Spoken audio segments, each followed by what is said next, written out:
بسم الله الرحمن الرحیم. تھرډ نمبر چې کوم فنکشن یې موږ سره دی دا هم په انفارمیشن فنکشن کې رادرومي ایز بلینک. ایز بلینک کله چې په یو سیل کې ډیټا نه وي نو هغه به موږ ته څه راولي؟ هغه به ټرو راولي. کله چې ډیټا وي نو هغه به موږ ته څه راولي؟ فالز راولي. دلته به زه ولیکم چې ایز بلینک. ایز بلینک مو ولیکلو. ایز بلینک نه بعد مو ریفرنس ورکړو، انټر مو کړلو، دلته یې فالز راکړو. دلته ډیټا شته، کوم قسم ډیټا شته؟ ټیکسچوال ډیټا شته، دا موږ الریډي کتلی. دا به زه ډریګ اینډ ډراپ کړم. ګوره فالس فالس فالس دلته ټرو راغلو.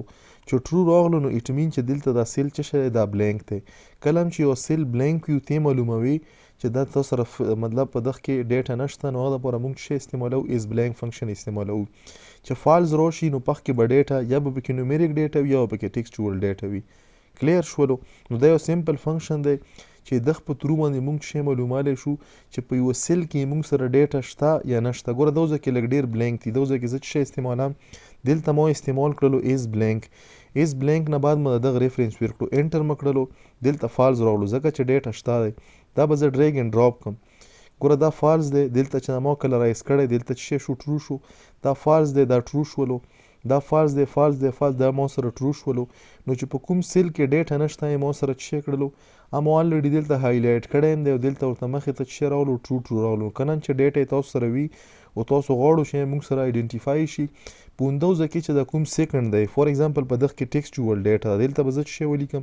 زه به ولیکم ایز بلینک، ریفرنس په دغه ورکم، انټر مو کړلو، دلته ډیټا شته، کوم قسم ډیټا؟ ټیکسچوال ډیټا ده. دا مو څه کړو؟ ډریګ اینډ ډراپ مو کړو. په ډریګ اینډ ډراپ کې دلته ګوره په دغه ټیکسچوال ډیټا کې کوم کالم دی په دغه کې دا سیل ما سره بلینک دی. دلته تاسو کتای شو څه راغلو؟ ټرو راغلو.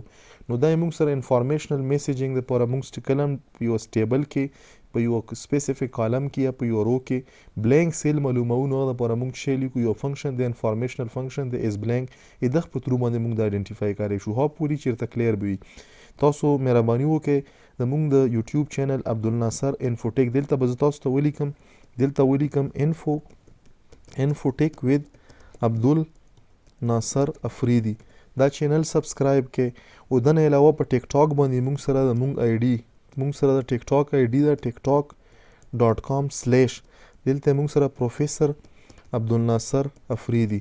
نو کاینډلی دا دواړه موږ سره فالو کې، سبسکرایب یې کې. ټیک ټاک باندې موږ فالو کړه داسې انفارمیشنل ویډیو دپاره، او یوټیوب چینل دی موږ د تاسو مست سبسکرایب کې. ډیره مننه.